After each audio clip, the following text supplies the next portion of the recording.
आज हम अवलोकन करेंगे कुछ बहुत ही महत्वपूर्ण गोचर जो मई के महीने में होने जा रहे हैं और स्पेशली मई के सेकेंड वीक से जो इसका असर दिखना शुरू हो जाएगा। ये गोचर इतने महत्वपूर्ण हैं कि इन्हें इग्नोर नहीं किया जा सकता, इसलिए इन बेहद ही विकट, संवेदनशील या कह सकते हैं नकारात्मक समय को जानना बहुत आवश्यक है ताकि आप तैयार रहें, सावधान रहें। और हम यहाँ यह भी डिस्कस करेंगे ये गोचर द्वारा बने जो योग हैं वह आपको किसे और किस प्रकार प्रभावित कर सकते हैं। परंतु पहले यह समझ लें कि इन योगों का जो असर है वे व्यापक होगा, यूनिवर्सल होगा। ये ऊर्जाओं का विस्फोट, घटनाएं जो होने वाली हैं, यह सब पर इसका असर होता हुआ दिख रहा है। अगर आप संवेदनशील हैं, आप जान रहे हैं इन योगों के बारे में, आप सावधानी से अपने और अपने परिवार की सुरक्षा कर सकते हैं, क्योंकि कहा गया है सावधानी ही बचाव का कारण बनती है। तो चलिए इन विषयों पर हम आज चर्चा करेंगे कि 8 मई से 12 जून का समय हमें किस प्रकार प्रभावित कर रहा है और हम इसे विस्फोटक या विनाशकारी क्यों कह रहे हैं।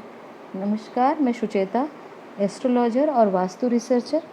मैंने पहले भी बताया था कि हम मंडेन एस्ट्रोलॉजी नहीं करते, क्योंकि रेगुलर डे टू डे जो एस्ट्रोलॉजी है वे चंद्रमा के 2.5 दिन के गोचर के अनुसार आपको प्रभावित करती है, आपके जीवन में असर लाती है। और ये जो इनका जो प्रभाव है वे आपके कर्म के अनुसार आपके जीवन में पड़ता है। इसका कोई बहुत भारी असर आप regular day to day life में नहीं देखते, क्योंकि जैसे आपके कर्म होंगे वैसे ही आप फल प्राप्त करेंगे। परंतु फिर भी कई बार आकाश में ऐसे ग्रहों और नक्षत्रों का योग बनता है, ऐसी युति बनती है जिसका परिणाम व्यापक होता है, यूनिवर्सल होता है और कई बार बहुत भयंकर भी हो सकता है।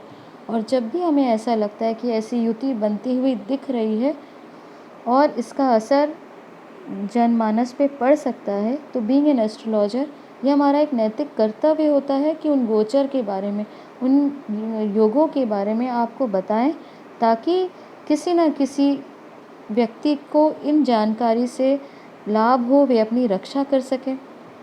क्योंकि कहा गया है जानकारी ही बचाव का माध्यम है। और यह गोचर जो होने वाले हैं इनका बहुत बड़ा असर हमें होता हुआ दिख रहा है, इसलिए हम इस विषय पर आज चर्चा कर रहे हैं। 8 मई से 12 जून का जो समय है या ग्रह नक्षत्रों का जो योग बन रहा है उसका बहुत ही व्यापक असर दिख रहा है। क्यों, क्या इसका असर है, कौन से ग्रहों के कारण क्या हो रहा है, इस पर आज हम चर्चा करेंगे। तो चलिए शुरू करते हैं। हमारा पहला पॉइंट भगवान भुवन भास्कर आदित्य नारायण सूर्यदेव से जुड़ा है। सूर्यदेव 14 मई को वृषभ राशि में प्रवेश करेंगे, जहां पहले से ही शुक्र और बुध राहु द्वारा पीड़ित हैं। शनि की 5वीं दृष्टि पड़ रही है और शनि की 5वीं दृष्टि के होने से जो यहाँ पे सूर्यदेव है वे भी पीड़ित होंगे, क्योंकि जब राहु पाप ग्रह माना गया है, शनि सूर्यदेव के परम शत्रु माने गए हैं, तो जब इस तरह के जब प्रभाव में सूर्यदेव 14 मई से जब प्रवेश करेंगे तो उनका भी एक नकारात्मक असर हमारे जीवन में होता हुआ दिख रहा है। इसी बीच 2 ग्रहण पड़ेंगे, चंद्र ग्रहण एवं सूर्य ग्रहण। और ये जो ग्रहण है हम कभी भी इसे सकारात्मक नहीं मानते, इसका कुप्रभाव हमारे जीवन में देखा ही गया। और सूर्य किसका कारक है? मूल रूप से देखा जाए तो सूर्य सरकारी जो लोग हैं, नेता हैं और जो सरकारी प्रोफेशन से जुड़े हुए लोग हैं उनका कारक है, पिता का भी कारक है। लेकिन सबसे महत्वपूर्ण हम कारक मानते हैं सूर्यदेव का आत्मा का कारक।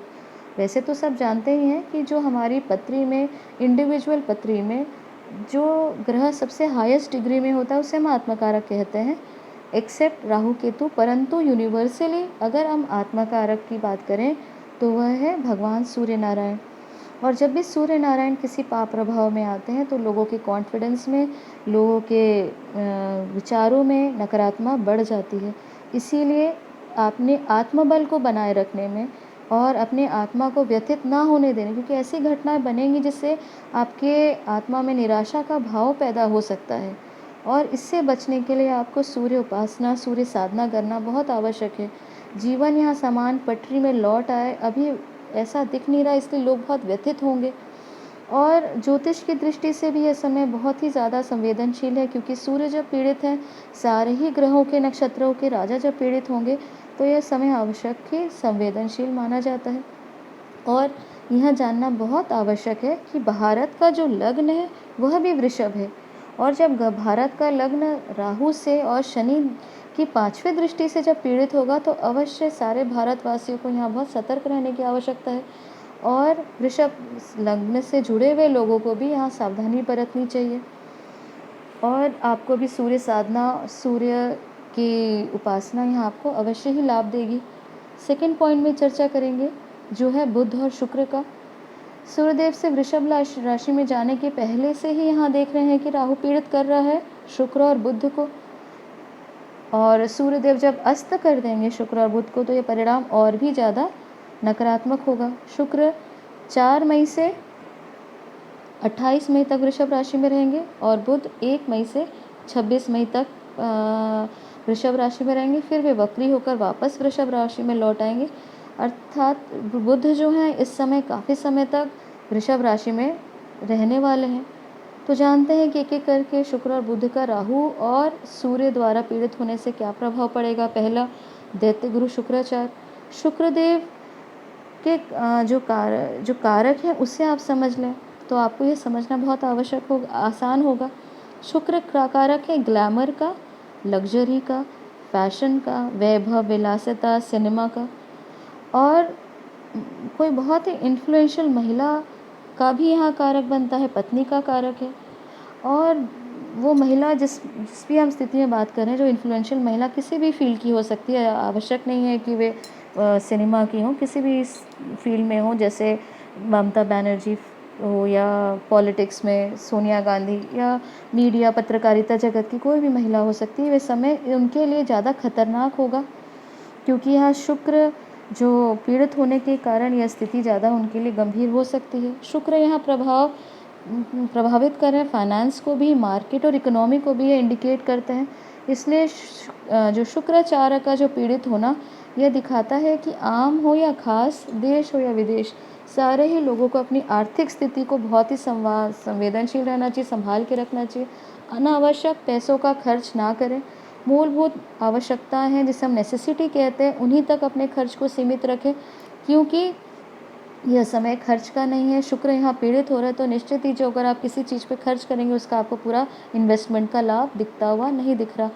कई एस्ट्रोलॉजर्स ऐसे भी हैं जो शुक्र के स्वग्रही होने को अच्छा बता रहे हैं, फ़ायदेमंद बता रहे हैं, परंतु ये गलत विश्लेषण है। क्यों? क्योंकि शुक्र राहु के प्रभाव में है। राहु एक पाप ग्रह है, और 14 मई से शुक्र सूर्य के बाद पीड़ित हो जाएंगे, और वे अपनी शक्ति को खो देंगे, क्योंकि सूर्य के सामने कोई भी ग्रह अपनी शक्ति नहीं बचा पाता। यहाँ स्वग्रह होने के बाद भी हमें शुक्र का लाभ होता हुआ नहीं दिख रहा। दूसरी बात, अगर आप बुध की करें, तो बुध शुक्र की तरह ही अपने मित्र भाव में बैठे हैं। वृषभ राशि शुक्र की जो है वह बुध की मित्र है, परंतु फिर भी यहाँ हमें लाभ होता नहीं दिख रहा, क्योंकि शुक्र से ज़्यादा पीड़ित है बुध। बुध राहु से भी तो ग्रसित है, साथ ही साथ सूर्यदेव द्वारा अस्त हो जाएंगे। और बुध की जो अपनी राशि है मिथुन राशि, वहाँ पे कौन है? वहाँ उनके परम शत्रु हैं। तो निश्चित है ये बुध से संबंधित लोगों के लिए, या बुध से जुड़े जो घटनाएं हैं, वे बहुत ही ज़्यादा नकारात्मक होना दिखता है, नकारात्मक सिद्ध होता हुआ दिख रहा है। और बुध किसके कारक हैं, इसे जान लें। बुध कारक हैं बुद्धि का, बातचीत का, कम्युनिकेशन का, सोशल मीडिया का, पैसों के लेन देन का, बैंकिंग सेक्टर का, स्टॉक मार्केट का, मॉनेटरी ट्रांजैक्शन जहाँ भी हम करते हैं वहाँ बुध की उपस्थिति मानी जाती है। बुद्धि और लॉजिक का जहाँ आप यूज़ करेंगे वहाँ बुध होते हैं, जहाँ कम्युनिकेशन आप करेंगे वहाँ बुध होते हैं। जैसे टीचर्स का प्रोफेशन, पत्रकारों का प्रोफेशन, या अकाउंटेंट है, उनका प्रोफेशन भी बुध से जुड़ा हुआ है। अतः ऐसे लोगों को बहुत सावधानी बरतनी चाहिए, क्योंकि यहाँ बुध जब पीड़ित हो जाएंगे और जब वो वापस वक्री होंगे, तो निश्चित ये कुछ ज़्यादा ही संवेदनशील ऐसे प्रोफेशन के लोगों के लिए ज़्यादा समय संभाल के रहने का है। कम्युनिकेशन में आप ध्यान रखें, पैसों के लेन देन में ध्यान रखें, ये बहुत आवश्यक रहेगा। परंतु जब वक्री बुध की जो नकारात्मकता जब बढ़ती हुई दिखेगी, तो निश्चित ही कुछ ऐसा अवश्य होगा कि राहु की और बुध की जो युति है वे नकारात्मक फल को कई गुना बढ़ा देगी, क्योंकि राहु का क्या काम है, राहु किसी भी चीज़ को एक्सपैंड कर देते हैं, बहुत ज़्यादा फैला देते हैं, बहुत ज़्यादा व्यापक कर देते हैं। तो जब ये नेगेटिविटी फैलेगी तो इसका अर्थ है कि आपको इस समय ज़्यादा सतर्क होना पड़ेगा। ये तारीख कौन सी है, ये तारीख है 8 मई से 14 मई और 25 मई से 12 जून। इस समय आपको बहुत ज़्यादा सतर्क रहना आवश्यक है। और यहाँ ये भी देखना पड़ेगा कि बुध की जो स्थिति है, यहाँ पे बुध में जहाँ सूर्य, राहु, शुक्र और सूर्यदेव विराजमान है, वहाँ पे शनि की 5वीं दृष्टि और केतु की 7वीं दृष्टि के कारण ये स्थान पीड़ित हो रहा है। इसलिए बुध से जुड़े हुए लोगों को, बुध से के प्रोफेशन से जुड़े हुए लोगों को भी यहाँ पे सतर्क रहना आवश्यक है। नेक्स्ट पॉइंट हम बात करेंगे वृषभ राशि के बारे में। वृषभ राशि इंडिकेट करती आँखों को, दांत को, वाणी, परिवार, धन और अर्थ को भी रिप्रेजेंट करती है। और 4 ग्रह अर्थात स्वयं ही एक अपने आप ही नकारात्मक योग बन जाता है। हम जानते हैं 3 ग्रह से ज़्यादा ग्रह कहीं एक साथ विराजमान हो तो नकारात्मक योग कहलाता है। यहाँ तो 4 ग्रह है, साथ ही साथ उनमें से एक राहु है जिसे हम पापी ग्रह मानते हैं, और एक सूर्य है जो क्रूर फल देता है। तो अर्थ यह है कि इस समय आपको अपनी दांत का, आँखों का, अपनी वाणी का आपको बहुत ध्यान रखना है। सोशल मीडिया में जब भी आप कुछ पोस्ट करें बहुत सावधानी से करें। यहाँ ये भी सतर्क है कि धन का जो आप इन्वेस्टमेंट करें उससे कुछ समय आप बचें, या बहुत आवश्यक हो बहुत सोच विचार करके ही इसका इन्वेस्टमेंट किया जाए। 4th पॉइंट, इस पॉइंट को आप बहुत ध्यान से समझें। यह समझना क्यों आवश्यक है, क्योंकि 1962 की स्थिति वापस बनती हुई दिख रही है। हम जानते हैं 1962 में क्या हुआ था। 2 बड़े संकट हमने देखे थे। पहला संकट के ऊपर बात करेंगे। पहला संकट था आर्थिक संकट। यह आर्थिक संकट 1962 के 28 मई को हमने देखा था कि शनि और गुरु जब आपस में स्थान परिवर्तन कर लेते हैं, शनि गुरु के स्थान में हो और गुरु शनि के स्थान में हो। इस बार कहाँ यही सेम स्थिति थी, शनि धनु राशि में गुरु के घर में थे और गुरु कुंभ राशि में शनि के घर पर थे। वो कौन सी तारीख थी, 28 मई 1962। यह सेम स्थिति, सेम सिचुएशन बन रही है 23 मई के दिन। और हम जानते हैं गुरु शनि की जो युति, जो आपस में स्थान परिवर्तन है, 28 मई को गुरु शनि रेट्रोग्रेड हुए थे। शनि रेट्रोग्रेड हुए थे 28 मई के दिन, और यह स्थिति बन रही है 23 मई के दिन। वही जैसे मैंने बताया कि सेम जो निर्माण हो रहा है परिस्थिति का, 23 मई के दिन शनि रेट्रोग्रेड हो रहे हैं। और आप जानते हैं कि 28 मई 1962 के दिन देश और दुनिया को बड़ा एक आर्थिक संकट देखना पड़ा था। स्टॉक मार्केट में एक बड़ी गिरावट दर्ज की गई थी। यही स्थिति सेम टू सेम जो एस्ट्रोलॉजिकल सिचुएशन है वह 23 मई के दिन पड़ने वाली है। इसलिए वेट एंड वॉच। अगर आप स्टॉक मार्केट में इन्वेस्ट करते हैं तो बहुत सावधानी से इन्वेस्ट करें। ये समय बड़ा ही संवेदनशील और स्टॉक मार्केट के लिए ख़राब दिन हो सकता है, इसे आप बड़ा सतर्क रहें। दूसरी घटना 1962 में क्या हुई थी जो सारे भारतीय जानते हैं, याद रखते हैं, वह है चाइना और भारत के बीच में युद्ध हुआ था। ये युद्ध अचानक और धोखे से चाइना ने हमारे ऊपर आक्रमण किया था, छल के द्वारा, और हमारे कई वीर जवानों को शहादत हुई थी। और यह भारत की भूमि को कब्जा करने के लिए, हड़पने के लिए चाइना ने यह षड्यंत्र रचा था। और देखिए, हो सकता है कि चाइना फिर से छल और बल के द्वारा हम पर आक्रमण करने का प्रयास करे, परंतु इस बार चाइना की जो वार्षिक कुंडली है वो बहुत ही ज़्यादा पीड़ित है, और ये कदम चाइना के लिए अवश्य ही आत्मघाती सिद्ध होता हुआ दिख रहा है।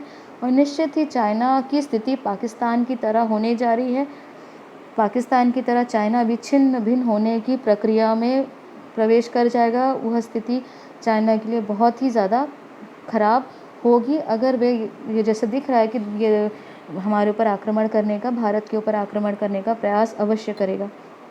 5th पॉइंट, मंगल इस वर्ष राजा है और मंगल इस वर्ष मंत्री का रोल भी प्ले कर रहे हैं इस वार्षिक पत्री में। और मंगल, मैंने बताया था कि वार्षिक पत्री में अंगारक योग बना रहे हैं जिसका असर वर्ष भर हमारे ऊपर देखने को मिलेगा। और मंगल और राहु की युति अंगारक योग, जैसे मैंने आपको बताया था पिछले वीडियो में, अंगारक योग बन रहा है, अग्निकांड योग बन रहा है। लोगों के अंदर क्रोध और गुस्सा, अग्रेशन बहुत बढ़ता जाएगा, जो इस समय फट के निकलता हुआ दिखेगा। यहाँ यही नहीं, जंगल में आग, लोगों के घर में आग, जहाँ भी असावधानी बरतेंगे वहाँ आग की घटनाएं, दुर्घटनाएं दिखेंगी। तापमान में बढ़ोतरी तो होती हुई आप देख ही रहे हैं, साथ ही ग्लेशियर की पिघलने की जो गति वो बहुत बढ़ जाएगी, क्योंकि मंगल का ये अंगारक योग बहुत ही देश और दुनिया पर इसका असर बन रहा है। साथ ही साथ ये समय मंगल का मिथुन राशि में होने के कारण, और स्पेसिफिकली आद्रा नक्षत्र किसका है? रुद्र का। और इसके ग्रह कौन से हैं? राहु। यह गोचर भी खराब परिणाम ये इंडिकेट कर रहा है, क्योंकि रुद्र जो है वो किसका कारक है? रुद्र है चीज़ों को, जहाँ भी अननेचुरल अनवांटेड चीज़ें हैं उसकी नाश की प्रक्रिया का कारक है रुद्र। आद्रा नक्षत्र, मंगल कहाँ किस चीज़ के कारक हैं यह समझना बहुत आवश्यक है। मंगल कारक है शक्ति का, बल का, हिंसा, रक्तपात, क्रोध, युद्ध, ऐसी जहाँ स्थिति होगी वहाँ मंगल उसका कारक माने जाते हैं। और मंगल परम शत्रु बुध के घर में बैठे हैं, और इसलिए जो लोगों में उनकी वाणी, बुध किसका कारक है? वाणी का। तो लोगों में खराब वाणी का यूज़ करना, गुस्सा, लड़ाई झगड़ा की प्रवृत्ति लोगों में बढ़ती हुई दिखेगी। स्पेसिफिकली जो ये डेट है 14 मई तक आप देखेंगे कि आंधी, तूफान, बिजली के गिरने की, साइक्लोन की स्थिति बहुत ज़्यादा देश और दुनिया में एक परेशानी का कारण बन सकती है, क्योंकि मंगल इस समय आद्रा नक्षत्र में जो विराजमान है, आद्रा नक्षत्र एक्टिवेटेड है, और इसके एक्टिव होने के कारण यह स्थिति थंडर स्टॉर्म्स, तूफान, बारिश, और यहाँ तक कि आंसू का जो हम देखते हैं, आद्रा नक्षत्र को हम इंडिकेट करते हैं आंसू के द्वारा, तो यह स्थिति बनती हुई दिखेंगी। यहाँ मिथुन राशि कम्युनिकेशन और पराक्रम का भी दिखता है, और मंगल अगर मिथुन राशि में है तो निश्चित ही लोग सोशल मीडिया का गलत उपयोग कर सकते हैं। सावधानी में आप जो भी आप पोस्ट करें उस चीज़ में आप बहुत अपनी सावधानी रखें। साथ ही मंगल के कारण जो थर्ड हाउस है पराक्रम का भी होता है, तो अति पराक्रमी होना भी लोगों के लिए एक बहुत बड़ा दुख का, परेशानी का कारण बनता हुआ दिख रहा है। यहाँ मंगल पर गुरु की 5वीं दृष्टि है, परंतु इसे आप शुभ नहीं कह सकते। क्यों? क्योंकि मंगल की 5वीं दृष्टि कहाँ पड़ी? 22 मई को गुरु जो है वो शतभिषा नक्षत्र में चले जाएंगे। शतभिषा नक्षत्र किसका है? राहु का। तो अर्थात मंगल जो है पूरी तरह राहु के नक्षत्र में होने के कारण यहाँ गुरु की दृष्टि जो है वो डिस्ट्रक्टिव नेचर की रहेगी, उसका असर जो है वो नकारात्मक रहेगा। तो इसलिए गुरु की 5वीं दृष्टि भी बहुत सुखदायी यहाँ पे हम नहीं कह सकते। अतः 19 मई तक मंगल जो है नकारात्मक शक्ति के कारण विस्फोटक और जो हिंसक का या लड़ाई झगड़ा युद्ध की स्थिति बनती हुई दिख रही है। इसलिए अपने कंट्रोल करें क्रोध में, अपने नेचर में। अगर आपको बहुत गुस्सा आता है तो आप योगा, प्राणायाम, अनुलोम विलोम के द्वारा अपने नेचर को, अपने गुस्से को कंट्रोल करें, ये बहुत आवश्यक है। हम 6 पॉइंट पर चर्चा करेंगे। 6 पॉइंट है चंद्र ग्रहण। चंद्र ग्रहण पड़ेगा 26 मई के दिन। 26 मई के दिन चंद्र ग्रहण वृश्चिक राशि पे होगा। और काल पुरुष की वृश्चिक राशि 8वीं राशि, अर्थात 8वां घर किसका है? मृत्यु का, अध्यात्म का, अंडरवर्ल्ड, अकल्ट, स्पिरिचुअल नॉलेज का, टेररिस्ट एक्टिविटीज़ का, अध्यात्म, योग, आयुर्वेद, ज्योतिष, वास्तु, गुप्त विज्ञान, ज्ञान के प्रति लोगों का रुझान बढ़ता हुआ दिखेगा, आकर्षण बढ़ता हुआ दिखेगा। तो यह समय है। और मंगल केतु का जो षडाष्टक योग है वह भी लोगों में वैराग का भाव पैदा कर सकता है, परंतु यहाँ सावधान रहना चाहिए, क्योंकि यहाँ रेडिकल एक्टिविटीज़ और फैनेटिक लोगों से आपको सावधान रहना है। धार्मिक उन्माद फैलता हुआ दिख सकता है। धार्मिक उन्माद से जुड़े हुए जो मैसेज हैं वो लोगों को भड़का सकते हैं। इसलिए यह स्थान, अभी जो समय है, इसे आपको धर्म के प्रति अति धार्मिक उन्मादी लोगों से आपको अभी सावधान सतर्क रहने की आवश्यकता है। 7 पॉइंट में चर्चा कर लेते हैं। 7 पॉइंट है शनि और मंगल का फिर से षडाष्टक योग बन रहा है। मंगल से 8वें है शनि, और शनि के 6ठे भाव पर बैठे हैं। ये जो ये मंगल का योग बन रहा है यह एक नकारात्मक योग है। शनि मंगल हम जानते हैं दोनों ही सेनापति ग्रह हैं, युद्ध के बढ़ाने के योग है, जो योग ग्रह है। और ये योग जो बना रहा है, क्या योग बना रहा है? रोगों का, चोट, एक्सीडेंट, दुर्घटना, कर्ज, अकाल मृत्यु का भी कारण बन सकता है। क्राइसिस की स्थिति बनती हुई दिख रही है षडाष्टक योग के कारण। अतः लोगों को इन योगों से सावधान रहने की आवश्यकता है, और स्पेशली उन लोगों को ज़्यादा ध्यान रखना है जो बहुत ही अजीब तरीके से अपनी दाढ़ी बढ़ा रहे हैं, जो अपनी बाल जो महिलाएं बहुत खुले रखती हैं उनके लिए, क्योंकि वहाँ राहु की जो जिनकी दाढ़ी बड़ी नहीं, शनि और राहु का प्रकोप होता है जहाँ पे अनयूजुअल दाढ़ी बढ़ाई जाए। और जो महिलाएं सूर्यास्त के बाद भी अपनी अपने बाल खुले रखती हैं, उसे भी हम राहु का एक नकारात्मक उनके ऊपर असर पड़ सकता है, ऐसा मानते हैं एस्ट्रोलॉजी की दृष्टि से। इसीलिए अगर आप अपने दाढ़ी बढ़ा रहे हैं तो उसको बहुत सही तरीके से उसे क्लीन रखिए, अपनी दाढ़ी को बिल्कुल बराबर रखिए, क्योंकि ये समय है उनके लिए बहुत कठिन। जो पुरुष अपनी दाढ़ी को ठीक से नहीं बढ़ा पा रहे, या महिलाएं जो फुल समय अपने बालों को बांध के नहीं रखती, जैसे मैंने बताया कि सूर्यास्त के बाद हिंदू धर्म में और ज्योतिष के अनुसार यह आवश्यक माना जाता है, क्योंकि नकारात्मक शक्तियाँ उनके ऊपर अपना नेगेटिव असर डाल सकती हैं।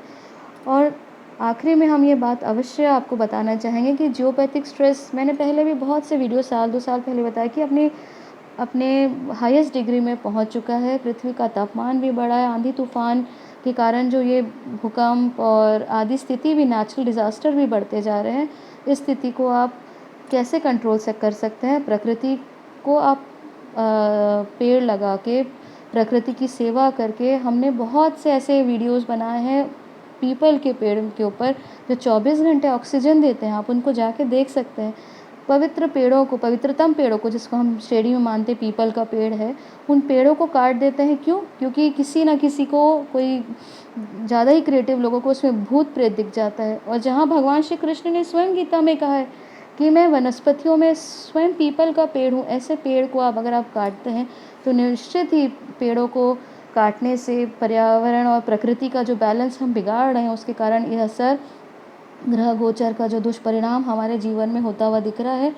और इसीलिए अभी इन उपायों में, आप बहुत से उपाय सुनते होंगे, परंतु सबसे अच्छा उपाय है कि आप पेड़ों को लगाएं, प्रकृति की सेवा करें, और बहुत आवश्यक होगा कि प्रकृति की शक्ति को पहचानें। पर्यावरण की रक्षा करना हमारा धर्म है, इसको जानें, और इसी से आप पर्यावरण प्रकृति में बैलेंस लाके अपने जीवन को भी बैलेंस कर सकते हैं। ये वीडियो, ये जानकारी यहीं तक। अगर ये जानकारी आपको अच्छी लगे तो हमारे चैनल को लाइक करें, सब्सक्राइब करें। धन्यवाद।